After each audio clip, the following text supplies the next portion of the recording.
Assalamualaikum warahmatullahi wabarakatuh. Saya Sri Wahyuni Masuda sebagai Kepala SDN Dayrejo 4 Kecamatan Pigen, dan saya juga pengajar praktik kelas 157B di Angkatan 9 Program Pendidikan Guru Penggerak Angkatan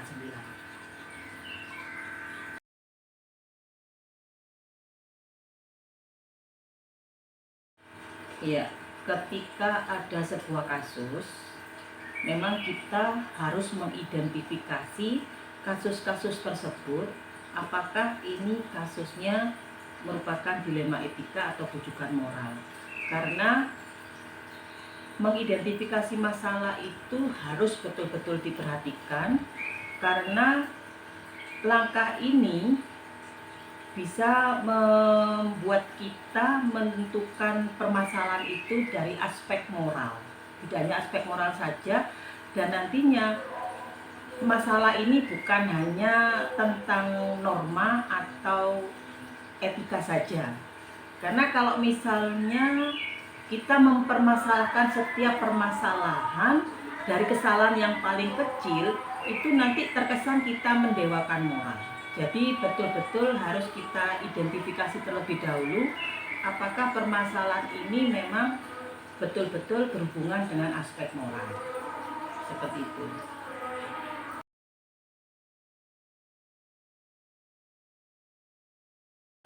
Pernah saya alami ketika saya harus memutuskan apakah seorang siswa itu tetap dipertahankan di sekolah atau harus pindah sekolah. Nah, ini memang betul-betul dilematika, karena pertama si anak ini adalah anak yang notabene yatim piatu, di mana dia di yayasannya sudah dikeluarkan karena mempunyai kasus yang tidak bisa dimaafkan atau ditolerir. Nah, dari pihak yayasan meminta saya untuk memberikan kebijakan.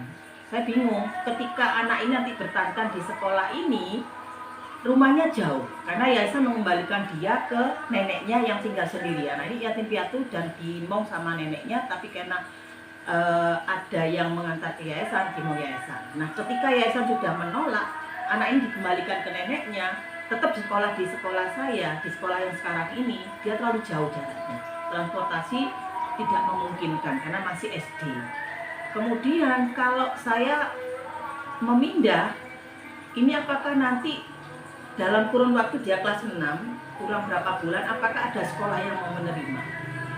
Nah, disitulah saya akhirnya memikirkan, saya mencari dulu sekolah yang terdekat dengan anak tersebut. Dan akhirnya alhamdulillah anak tersebut bisa diterima di sekolah yang terdekat dan bisa melanjutkan sekolahnya. Nah, dari situ saya bisa mengambil kesimpulan ketika kita dihadapkan pada situasi yang terdapat unsur dilema etika, yang sama-sama baik dan sama-sama memberatkan, maka kita harus mencari alternatif di mana penyelesaian terbaik yang sekiranya bisa, istilahnya apa ya, kasus tersebut bisa terselesaikan dengan baik tanpa ada pihak yang dirugikan.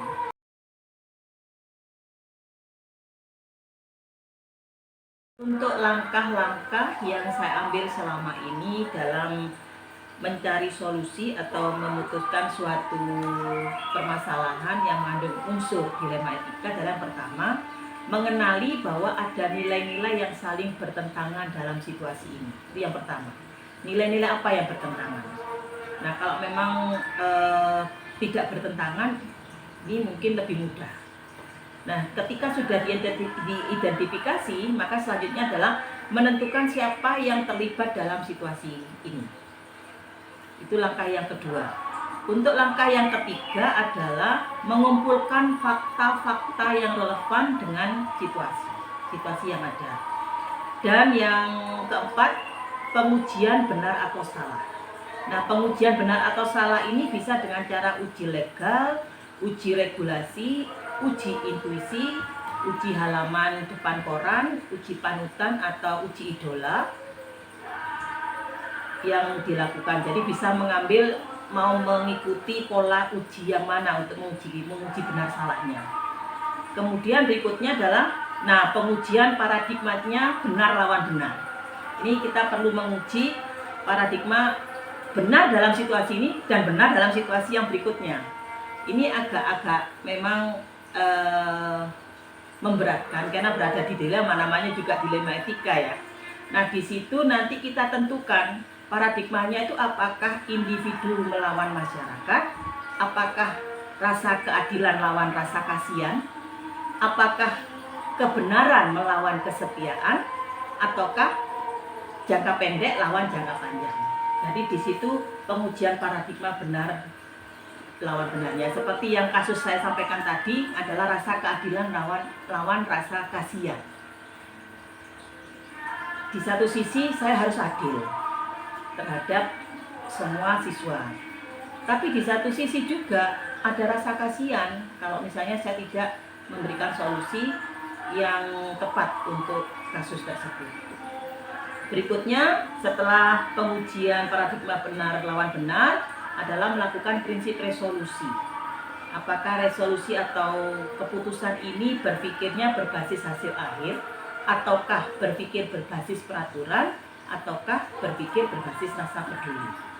Nah, biasanya kalau kasus dilema etika itu lebih banyak kita mengambil berpikir berbasis rasa peduli. Karena seringkali tentang moral atau etika. Kemudian investigasi opsi trilema. Jadi di antara dua opsi itu apakah ada opsi yang lain. Berikutnya membuat keputusan dan kemudian meninjau kembali apakah keputusan itu sudah tepat atau merefleksikan keputusan tersebut. Itu langkah-langkah yang diambil, Pak. Kemudian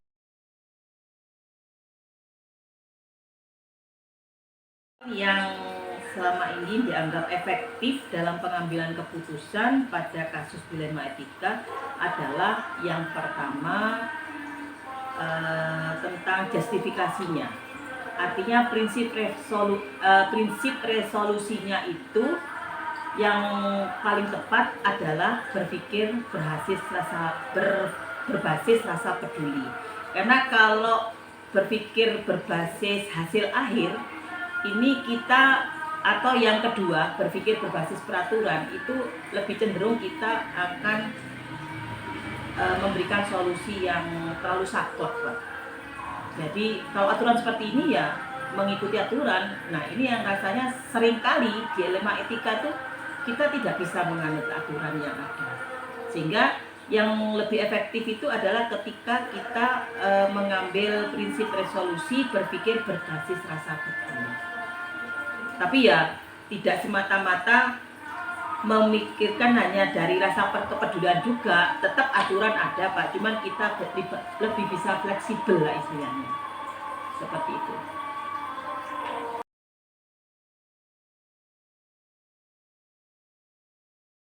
Hal-hal yang selama ini merupakan tantangan dalam pengambilan keputusan pada kasus-kasus dilema etika. Seringkali kasus dilema etika ini mengalami kendala atau tantangannya ketika dihadapkan pada aturan. Kalau aturan sudah ngomongnya seperti ini A misalnya, tapi kasus yang ada itu tidak bisa kita selesaikan dengan aturan. Contoh yang tadi itu, Pak. Misalnya si anak ini sudah katakan dia di aturan karena sudah di kelas 6 semester genap, kan tidak boleh. Karena kalau zaman dulu ada ujian nasional sudah masuk DNS itu, Pak ya. DNS-nya sudah keluar. Nah, ini kan tidak mungkin. Kalau kita mengikuti, memaksakan si anak itu harus tetap di sekolah di tempat yang awal dan sementara jaraknya jauh, kondisi ekonominya tidak memungkinkan. Ini tantangannya adalah kita bagaimana aturan itu bisa mengikuti permasalahan yang ada. Jadi kita harus menyelesaikan. Nah, ini kadang-kala tantangannya di aturannya. Tapi setiap permasalahan mesti ada nanti solusinya. Jadi tantangan terberat ada di aturannya.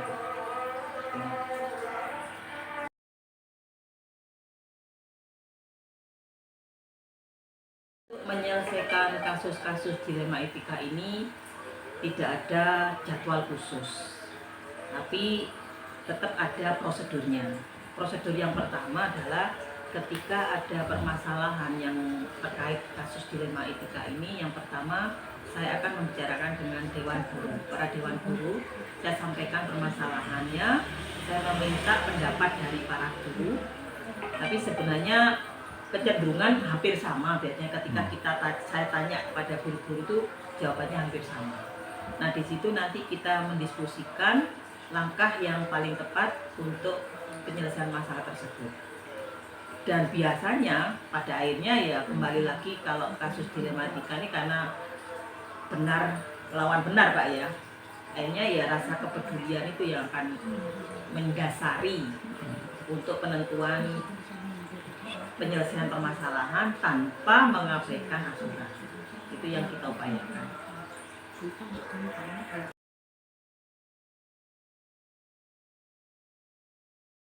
Faktor-faktor yang selama ini membantu atau mempermudah saya dalam mengambil keputusan dalam kasus-kasus dilema etika adalah yang pertama adalah ketika pengambilan keputusan itu melakukan prosedur, melewati prosedur yang benar, kemudian melalui serangkaian langkah yang tadi saya sampaikan tadi, dari identifikasi, kemudian menentukan siapa yang terlibat, mencari fakta-faktanya. Kalau kita melakukan sesuatu itu melalui prosedur yang benar dan ada uji juga, uji kebenaran, insya Allah selama ini kasus yang dihadapi di sekolah itu bisa terselesaikan dengan baik tanpa merugikan pihak-pihak tertentu.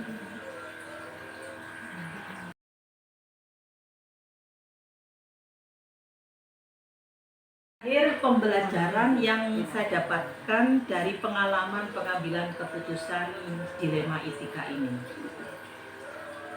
Dari situ, dari setiap permasalahan yang ada, pengalaman yang bisa saya ambil ini adalah, yang pertama adalah saya melalui proses di mana tanpa saya sadari, di proses itu ada pola pikir pendewasaan pola pikir untuk menentukan solusi yang terbaik.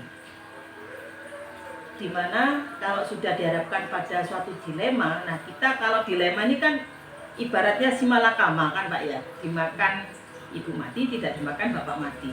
Nah disitulah tantangan yang nantinya menjadi pembelajaran berharga untuk seorang pemimpin adalah bagaimana bersikap bijaksana, bagaimana berpikir dewasa, bagaimana berpikir dengan adil, dan bagaimana berpikir sekiranya solusi yang diberikan itu nantinya bisa melegakan semua pihak yang terkait.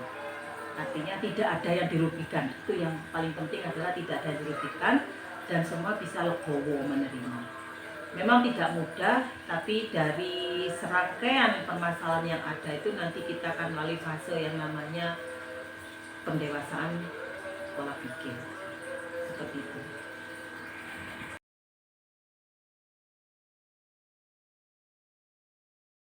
Assalamualaikum warahmatullahi wabarakatuh. Waalaikumsalam warahmatullahi wabarakatuh. Perkenalkan, saya Nuni Kusmawardani, CGT Angkatan 9 Kabupaten Pasuruan.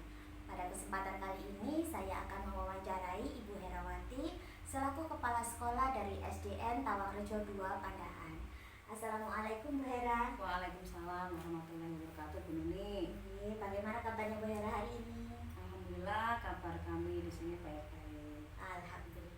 Bu Hera, ngapunten, saya mengganggu waktunya sebentar karena ini saya mendapatkan tugas di demonstrasi kontekstual modul 3.1, di mana saya harus mewawancarai beberapa kepala sekolah sebagai bukti fisik kami. Langsung saja Bu Hera.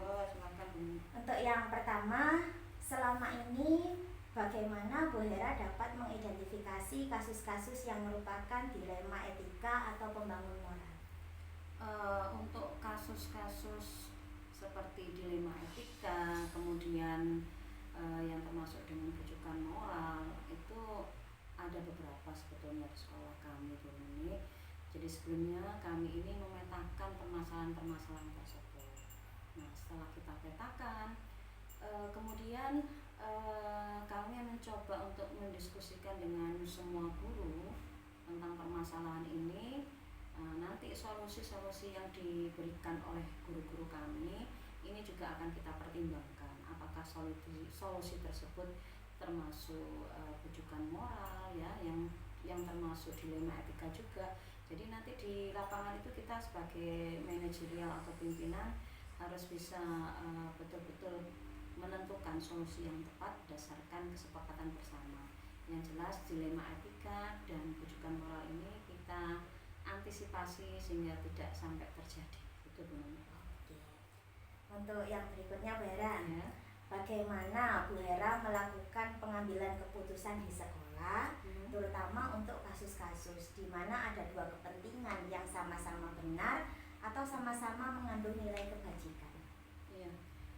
Untuk membuat suatu keputusan atau menyimpulkan sebuah solusi ya terhadap permasalahan yang di situ ada dilema etikanya, kemudian ada bujukan moral juga, ya. Di situ kita harus betul-betul arif dan bijak, kemudian menyeleksi apa solusi yang terbaik dan paling tepat untuk kita lakukan terkait permasalahan-permasalahan tersebut. Intinya keputusan yang kita ambil tentu saja dapat diterima oleh semuanya, kemudian dapat mengakomodir semua kepentingan di situ. Yang jelas kita ambil keputusan itu menjadi suatu keputusan bersama, dan yang terpenting adalah keputusan yang terbaik yang dapat dilaksanakan dan dapat diterima oleh semuanya di lembaga kami. Itu benar. Itu langkah-langkah atau prosedur yang bagaimana biasanya dilakukan? Biasanya sama seperti yang tadi saya jelaskan. Jadi semisal ada permasalahan di situ terdapat dilema etika ya benar ya. Satu sisi kami pernah mengalami murid kami itu adalah atlet Provinsi Jawa Timur, Bu Nuni, atlet silat. Nah, karena latihan-latihan yang begitu panjang hingga beberapa pertemuan untuk pembelajaran di sekolah itu tidak dapat dilakukan oleh si siswa tersebut. Nah, di satu sisi ini merupakan sebuah dilema etika ya. Kenapa? Satu sisi kita memang harus mengakomodir anak itu supaya dapat pembelajaran penuh ya, dengan cara memberikan materi-materi tambahan atau semacam homeschooling khusus untuk anak tersebut. Di sisi lain kita juga mempertimbangkan bagaimana anak-anak yang lain itu beranggapan bahwa anak yang berprestasi di bidang olahraga tadi mendapatkan perlakuan khusus. Nah, itu juga termasuk dilema buat kita pada saat itu. Jadi keputusan yang kita ambil adalah sama-sama jalannya. Di satu sisi anak ini membawa nama baik sekolah, baik kabupaten, baik provinsi. Di sisi lain anak ini memang pelajarannya harus juga diimbangi supaya nilai di bidang akademiknya juga menunjang. Dan akhirnya kita sepakati bersama semua guru dan paguyuban ya atau wali murid, mereka bisa menerima bahwa si siswa yang punya prestasi olahraga tadi tetap diakomodir untuk mendapatkan pembelajaran yang maksimal sama seperti teman-temannya di sekolah. Itu benar. Hal-hal apa saja yang selama ini Bu Hera anggap efektif dalam pengambilan keputusan pada kasus-kasus dilema etika? Iya, hal-hal yang paling efektif itu pada saat kita memetakan solusi-solusi yang dapat dilakukan. Ya. Jadi solusi-solusi tersebut harus betul-betul kita identifikasi solusinya seperti apa, sehingga dapat mengakomodir semua, dapat memuaskan semua pihak. Jadi solusi yang diberikan oleh beberapa guru-guru tadi memang tidak semuanya kita akomodir, karena betul-betul harus kita seleksi solusi yang seperti apakah yang nantinya tepat dan efektif dapat dilakukan kepada siswa yang mempunyai permasalahan-permasalahan terutama yang berhubungan dengan dilema etika tadi, Bu Noni. Kemudian Bu Hera, hal-hal apa saja yang selama ini merupakan tantangan dalam pengambilan keputusan pada kasus dilema etika? Iya, tantangan, saya anggap tantangan pada saat keputusan tersebut terkadang membuat sebuah asumsi dari pihak lain merasa tidak puas. Nah, hal-hal seperti itu kita antisipasi ya, seperti yang saya bicarakan tadi Bu Nuni, kita betul-betul harus mengidentifikasi ya permasalahan tersebut, kemudian memetakan solusi apa yang paling tepat yang harus kita lakukan. Solusinya tentu saja harus dapat memuaskan semua pihak dan harus dapat membuat ke arah yang lebih baik. Jadi kebersamaan dan kesepakatan itulah yang kita jadikan tolak ukur ini. Untuk di sini Bu Hera punya apa tidak jadwal tertentu dalam menyelesaikan sebuah masalah etika? Apakah Bu Hera itu langsung menyelesaikannya di tempat atau memiliki sebuah jadwal untuk menyelesaikannya? Nah, bentuk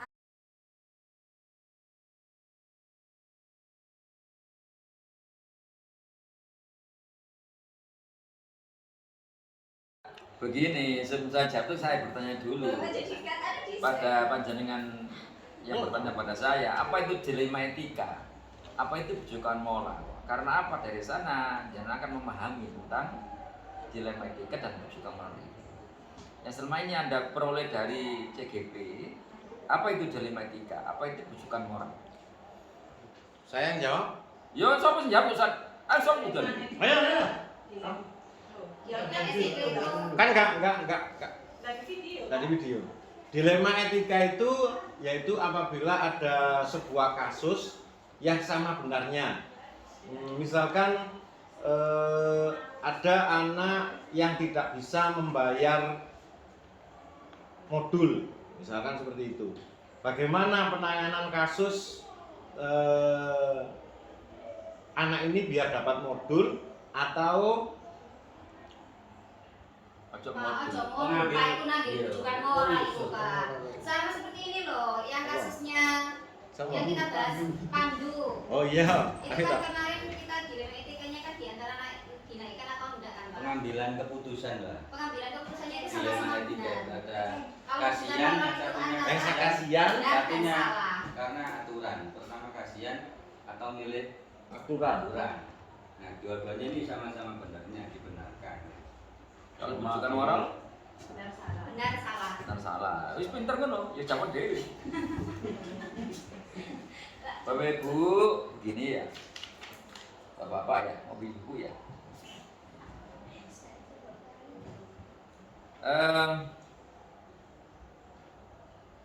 Bagaimana Anda dapat mengidentifikasi masing-masing yang merupakan pendidikan bujukan moral? Sebenarnya Bapak Ibu sebagai CGP itu sudah tahu jawabannya. Jadi selama ini pembinaan saya sebagai kepala sekolah terkait dengan kasual yang ada di sekolah ini itu panjenengan tahu semua, apalagi terkait dengan siswa. Kalau memang dilema etika itu antara kasihan dan aturan, itu ambil kebijakan di tengah-tengahnya. Maka panjenengan harus di posisi seorang guru, seorang pimpinan yang harus bisa mendekat pada anak-anak terkait dengan semuanya. Jika memang itu kondisi anak dalam ekonomi yang di bawah, ya kita memihak pada mereka.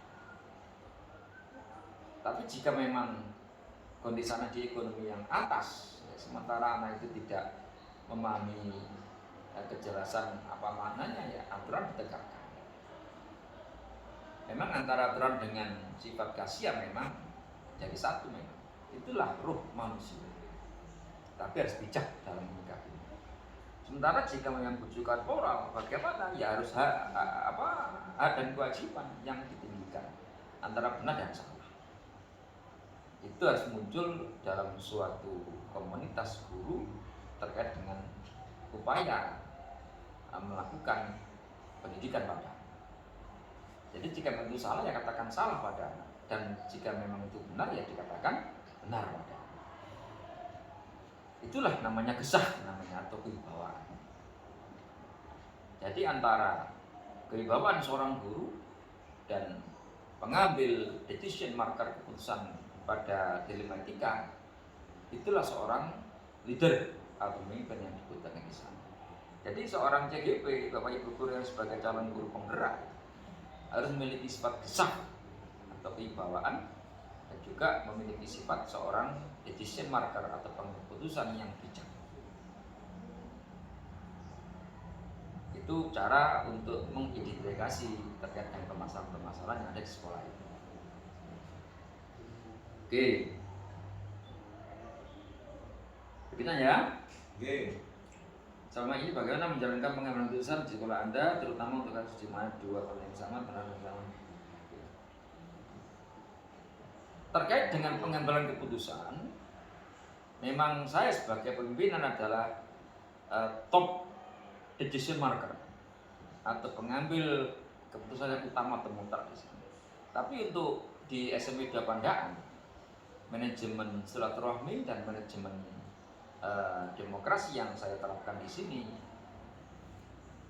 ini menjadi tolok ukur dari pengambilan keputusan di sekolah saya.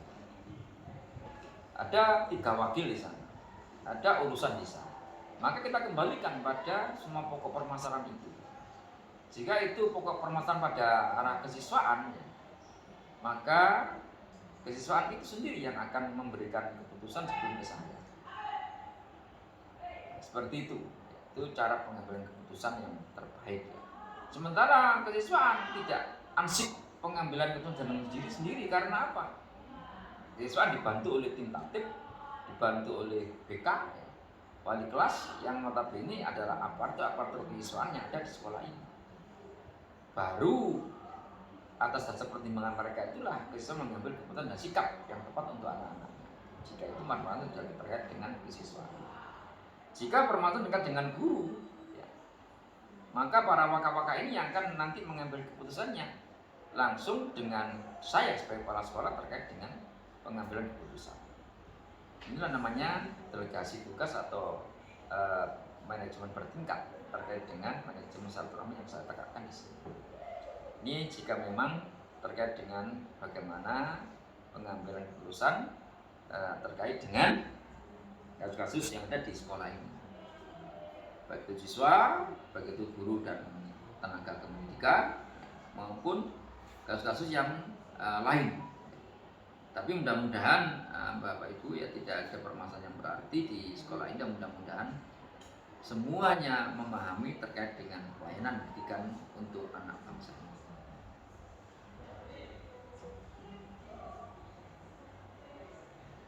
Langkah-langkah yang saya lakukan terkait dengan prosedur pengeputusan ya, yang saya terapkan adalah bottom up policy, dari bawah kemudian langkah ke atas. Jadi identifikasi masalah dari yang terbawah, contoh ya, jika ada permasalahan siswa ya, wali kelasnya ya, kemudian guru BK ya, kemudian ke kesiswaan ya, baru ke kepala sekolah. Seperti itu langkah-langkah yang harus kita tempuh. Jika itu permasalahan di tubuh guru ya atau tubuh tenaga pendidikan ya, maka saya lakukan identifikasi dulu. Bagaimana kejadiannya, apa yang terjadi, mengapa ya, dengan sistem 5W 1H itu ya. Jadi what, when, where, apa itu, why, how ya, seperti itu.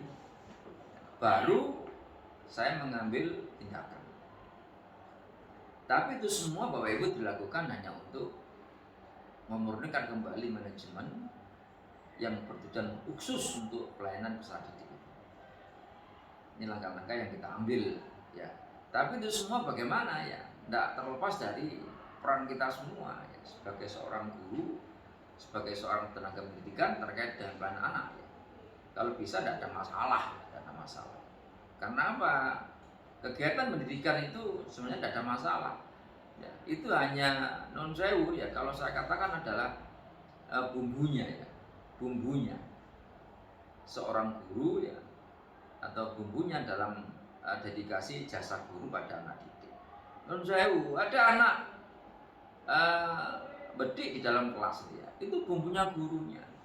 Ya kalau landai saja, bukan guru namanya, yang guru sifatnya itu mendidik, mengajar, melatih, membimbing, mengarahkan gitu ya. Kemudian mengevaluasi, menilai, kan tugas seperti itu. Jadi biar nggak landai, harus ada ombak lah, ya seperti itulah. Nah, kalau saya mengatakan bukan permasalahan, asalkan guru betul-betul memiliki ilmu kependidikan, betul-betul memiliki ilmu seorang guru ya, pasti bisa.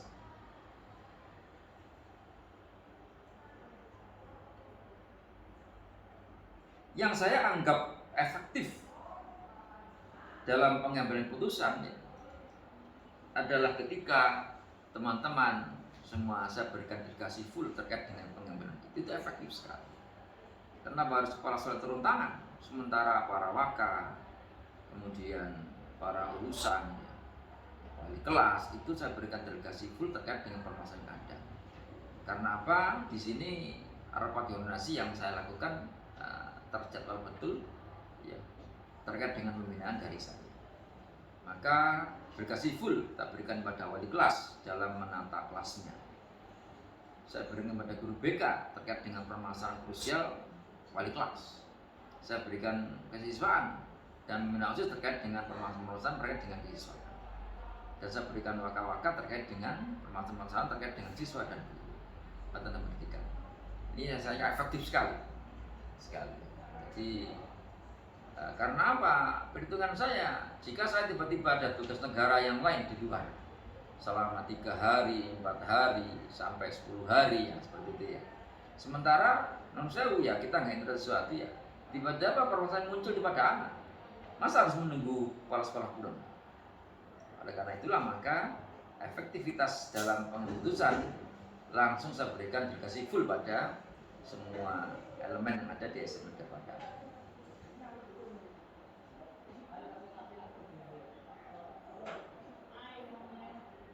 Sebenarnya semua permasalahan dilematika itu tantangan ya.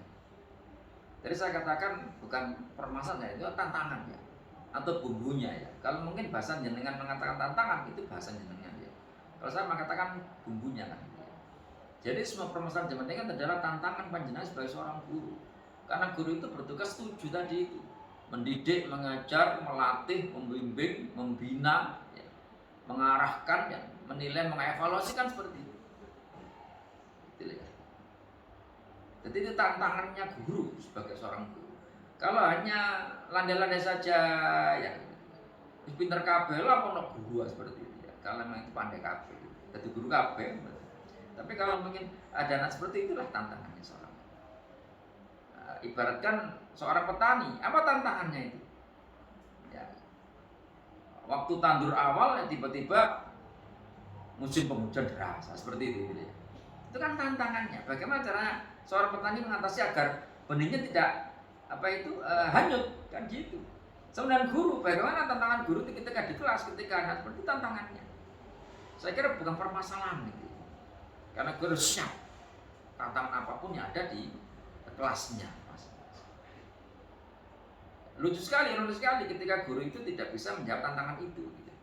Atau challenge and respond kan bahasanya dia. Pernah saya kutip sebuah manajemen seorang pemimpin dunia gitu, talent and respond, tantangan dan jawaban. Ada tantangan ya harus menjawab. Jangan sampai ada tantangan guru tidak menjawab sama sekali. Nah, ketika ada tantangan ya guru menjawabnya dengan respon yang cepat. Kalau guru itu ada ilmu didaktiknya, ada ilmu strategi belajar mengajar, ada ilmunya perencanaan belajar kan seperti itu. Nah, ketika kuliah kan dulu ada ilmu seperti itu, maka dimanfaatkan untuk kepentingan peserta didik dan seterusnya kan gitu.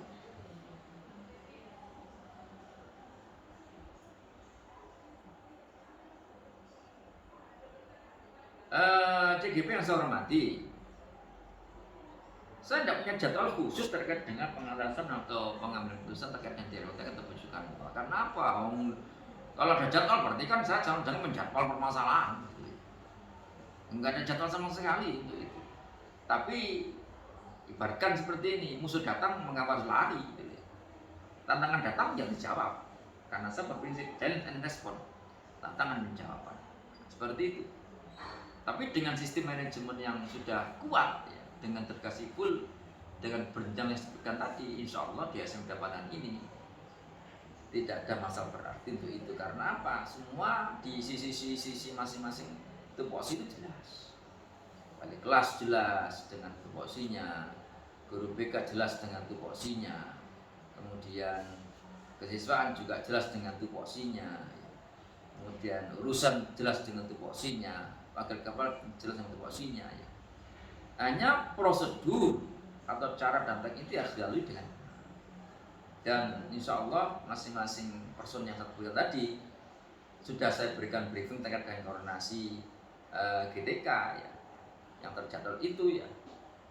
tentang prosedur teknis dan juknis bagaimana jika ada permasalahan-permasalahan terkait dengan peserta didik dan sebagainya. Jadi kalau saya secara pribadi nggak akan menjawab khusus ya, ngomong formal kalau dijawab, tapi jika ada tantangan harus segera dijawab. Jangan sampai berlarut-larut ya, sehingga muncul akses berikutnya. Karena apa? Jika tantangan itu nggak ada jawabannya, maka akan muncul akses berikutnya. Tapi jika segera dilakukan, tidak usah takut salah lah. Kalau kita ikut aturan Rasulullah itu ya, ijtihad itu salah itu satu pahalanya. Kalau benar 2 pahalanya kan. Justru yang nggak mengambil ijtihad itu yang nol kan gitu. Seperti itu. Jadi tidak usah takut kesalahan Bapak Ibu, tidak usah takut dengan apa itu ketika saya nanti melangkahkan kaki salah bagaimana, tidak usah ya. Karena apa? Pasti ada obatnya nanti. Ada obatnya ke depan bagaimana.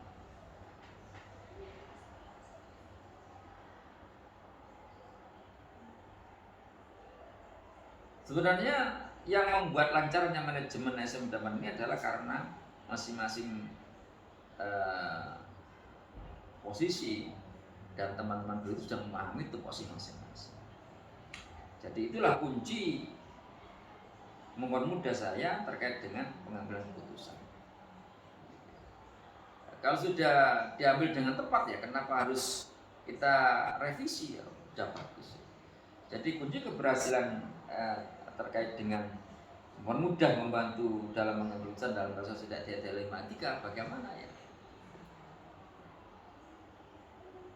Faktor-faktornya adalah ya karena manajemen yang betul-betul sudah kuat dan kokoh. Delegasi yang sudah full ya atau penuh terkait dengan pengetasan dilema etika itu atau rujukan moral itu ya, dengan dasar bahwa semua rambu-rambu telah saya berikan pada masing-masing pemegang kepentingan. Itu faktor-faktor yang utama yang paling mudah terkait dengan keputusan. Karena memang menurut saya sistematika saya dalam memimpin sebuah lembaga yang saya pimpin, apalagi pada 2 ini lembaga yang cukup besar ya, dengan siswa yang cukup banyak ya, 1.100 lebih ya, dengan tenaga guru juga melebihi, bukan melebihi ya, jadi 80 lebih gitu ya. Maka tidak mungkin saya sendiri akan mengelola semuanya tanpa tim. Maka memang saya punya teamwork namanya. Teamwork inilah yang saya beri nama teamwork Satria Pemda 165. Nah, ini yang terjadi terkait dengan pengembangan mempermudah dalam pengatasan jika ada permasalahan terkait dengan kebutuhan moral ataupun dilema etika.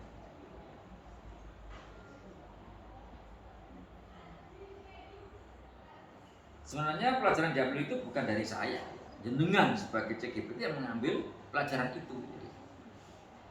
Jadi kalau saya sebagai pimpinan ya banyak yang saya ambil dari manajemen yang saya terapkan ini.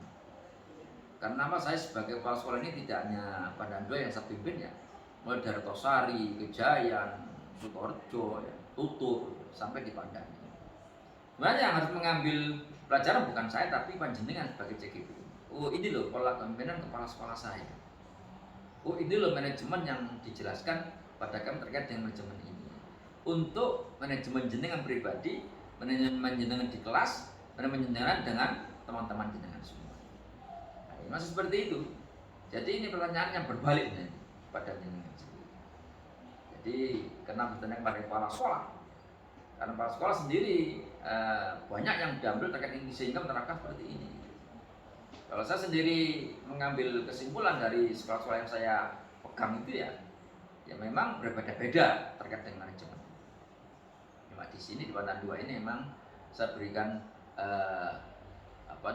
kalau saya boleh mengatakan dengan istilah total quality management.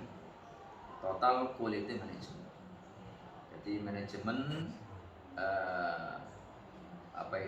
berkualitas total ya, menyeluruh dengan pendekatan holistic approach saya, pendekatan yang menyeluruh. Ini yang harus menjadi titik ukur pada panjenengan semuanya sebagai seorang JGP.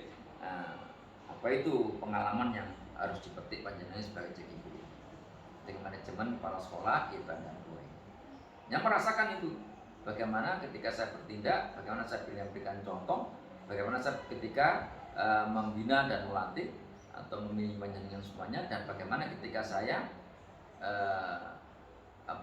berpendapat dan bagaimana kita saya mendorong panjenengan agar sukses dan berprestasi. Ini harus banding-bandingkan, ya harus dengan resapi semua terkait dengan pengalaman pribadi panjenengan. Bagaimana, cukup ya? Nah, ini dari saya sebagai kepala sekolah. Hanya ini pertanyaannya. Ya, kalau butuh yang lain apa-apa. Ya. Oke, terima kasih. Mudah-mudahan berkah semuanya. Amin.